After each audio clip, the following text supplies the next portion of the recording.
Graduates of such schools have no proficiency in religious knowledge, nor do they have Islamic manners. They see themselves as people who know more than anyone else. They despise the religion and its people. Thus it is easy for them to submit to those atheist scientists. You've seen people like that, even from the ranks of the Muslims, from the children of the Muslims, from Muslim households. They come to the West. We've seen it here, because the most highly aspiring people wish to come to the West, to America, to study here. And they come often from Muslim lands. And you see some of them, many of them, as if they have run away from Islam, as if they really wish to keep Islam behind them.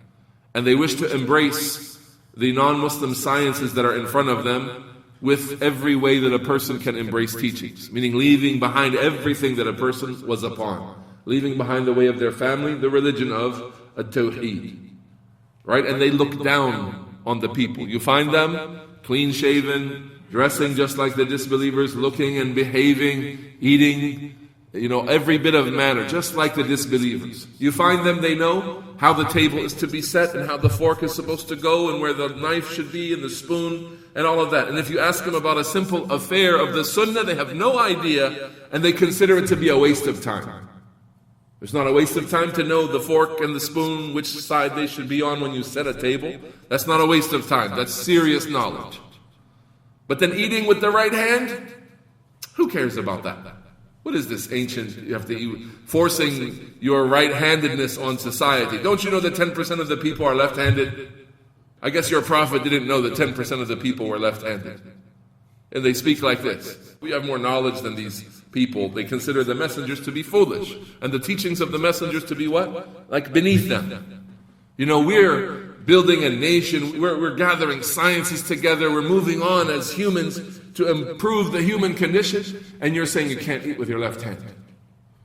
You're forbidding people from eating with their left hand. You're saying this is some violation of your ethics and your code of manners and all of that, because you're backwards and you are people who don't embrace science. You don't care. 10% of the people are left-handed. Let them eat with their left hand. That's what they say. We say eat with the right hand because the Messenger sallallahu alaihi wasallam has commanded it. Follow the sunnah of the Messenger sallallahu alaihi wasallam. Let them be warned, the people who contradict his guidance. فَلْيَحْذَرَ الَّذِينَ يُخَالِفُونَ عَنْ أَمْرِهِ أَن تُصِيبَهُمْ فِتْنَةٌ. A fitna, a trial will befall them.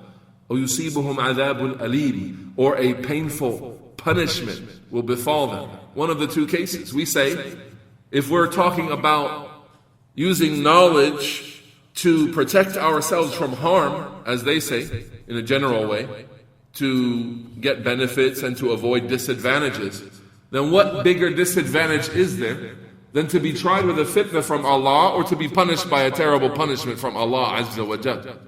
This is the biggest harm that has hit the Islamic religion, and he means recently, of course. Before anything else, it is obligatory on the Muslims that they focus on teaching religious sciences before other things in their schools. Furthermore, passing and failing must be based on religious sciences and nothing else, while other sciences are to be made secondary to them. Advice from Sheikh Abdurrahman ibn Nasr al-Sa'di to all school administrations for the Muslims, that what? They make their curriculum focused on the sciences of the book and the sunnah, and that which is absolutely correct with certainty with Allah Ta'ala. And then, if they take from sciences and other branches of knowledge of a worldly nature, then they take what is proven to be correct, what is sound, and what is clearly beneficial, but they take it with a critical approach. They don't take it as if it's revelation, like they study the book and the sunnah. Revelation from Allah Ta'ala. They don't take medicine as revelation from Allah, meaning the modern non-Muslims' medicines, their findings, they don't take that as revelation. They take that black seed has a cure for everything except for death. They take that as a fact. They take that as a fact. And they say the black seed has within it a cure for all diseases.